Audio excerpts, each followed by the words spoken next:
Chers amis, écoutons ensemble l'intervention de M. Aziz Goma devant la Commission des droits de l'homme des Nations Unies hier à Genève.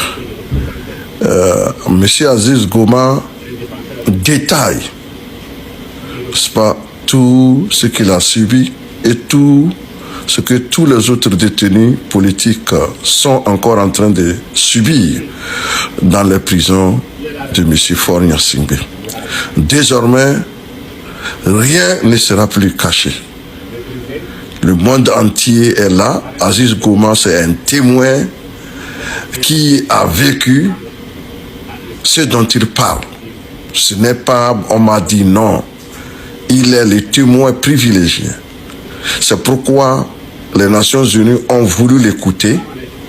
Ils ont voulu vraiment toucher du doigt les réalités de ce que vivent les prisonniers dans les prisons du Togo. Alors nous allons vous passer ce premier témoignage. Il y a une deuxième partie qui va arriver, mais pour le moment, dégustons ensemble ce qu'il a dit, n'est-ce pas, aux Nations Unies hier à Genève. Merci. Permettez-moi d'être très clair. Si certains doutent des mécanismes onusiens de protection,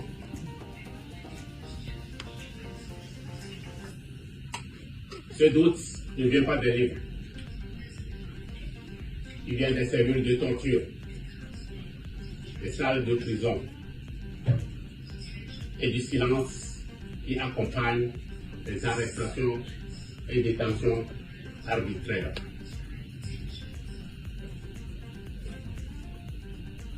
J'ai passé 8 années en détention au Togo, subissant torture, isolement, mauvais traitements et délit de sang.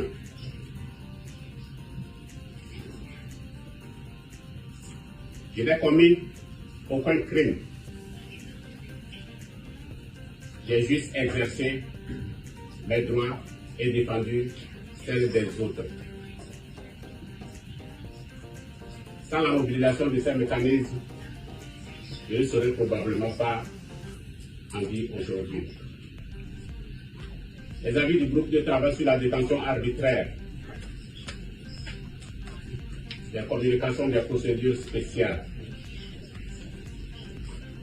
la pression internationale de certains États, de certains ONG et médias ont contraint le Togo à respecter partiellement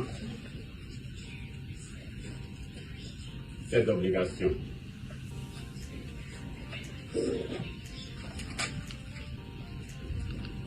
Permettez-moi d'être clair avec une responsabilité. Les mécanismes de protection sont essentiels. Et dans mon cas, leur mobilisation ont compté. Mais il faut avoir le courage de le dire. Pour beaucoup, ces mécanismes sont intervenus trop tard. Pendant que les procédures suivaient leur rythme institutionnel, les défenseurs ont vu leur santé se dégrader. Certains ont été contraints à l'exil et d'autres ont disparu.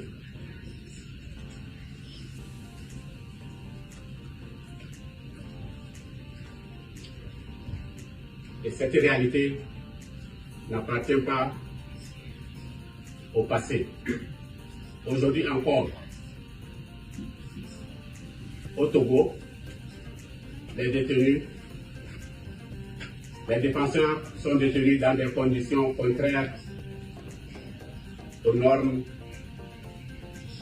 internationales.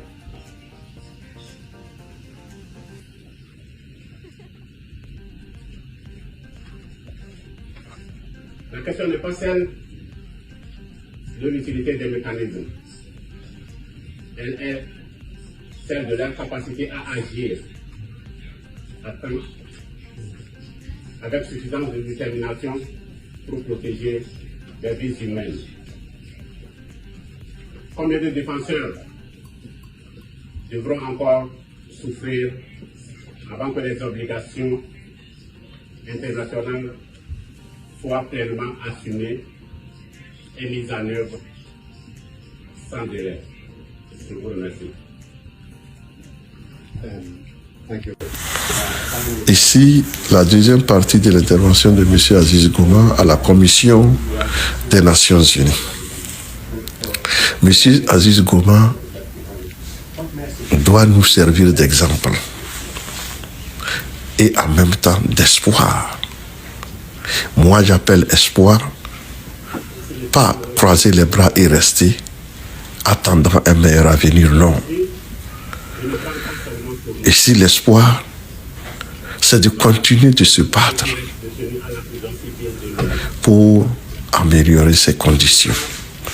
Monsieur Aziz Gouma, même dans les tréfonds de la prison, ne s'est jamais laissé faire. Vous pouvez vous renseigner auprès des gardiens des prisons. Il n'a jamais accepté qu'on piétine ses droits, même en prison.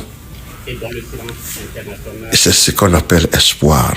Dans l'action, on se bat pour que ces conditions puissent changer. Vous avez été témoin de la lutte qu'il a menée même depuis la prison. Et donc, c'est pour vous dire que quand on espère, on se bat. Mais une autre chose que je vais ajouter, c'est que je voudrais que chaque Togolais puisse m'écouter. Que toi, Togolais qui m'écoutes, ta vie ou ta mort ne se trouve pas entre les mains du Faure Gnassingbé. Même Faure Gnassingbé lui-même, sa vie et sa mort ne se trouvent pas entre ses mains.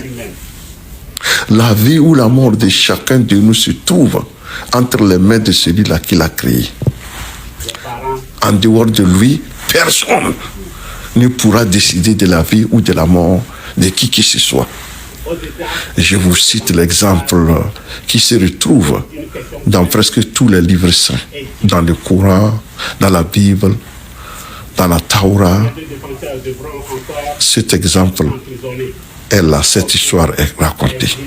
Prenez l'exemple du prophète Moussa. Ce n'est pas dans la maison de Pharaon qu'il a été élevé. Pharaon qui cherchait à éliminer tous les garçons en son temps parce qu'on lui a dit que c'est un garçon qui viendra le détrôner. Prenez l'exemple du prophète Youssouf, ce que les chrétiens appellent Joseph. Celui qu'on appelle les chrétiens appellent Joseph. Est-ce que ses frères ne l'ont pas jeté dans un puits? Est-ce qu'il est mort? Il y a beaucoup d'exemples. Donc c'est pour vous dire que aucun individu, aucun être humain ne peut décider de votre vie ou de votre mort. Il peut essayer, mais celui qui vous a créé a le dernier mot. Ici, c'est l'exemple d'Aziz Gouma. Parce que Aziz Gouma, personne n'a pensé qu'il va sortir de la prison vivant. Et il y a bien d'autres aussi comme lui. Mais ce qu'il y a, c'est que lui-même, il croyait que cette prison, que Faure Gnassingbé n'aura pas raison de lui. C'est pourquoi il a continué de se battre, à espérer, à continuer. Donc à sa sortie, vous avez vu, il n'est pas allé dormir. Il continue son combat pour tous les Togo. Et donc, j'invite les Togolais à se saisir de cet exemple-là pour se dire que moi aussi je vais me battre, quel que soit le cas, pour qu'on puisse enfin libérer le Togo. Parce que ce n'est pas Faure qui va décider de notre mort, c'est celui qui nous a créés. Alors, suivons l'exemple d'Aziz Gouma. Je vous remercie.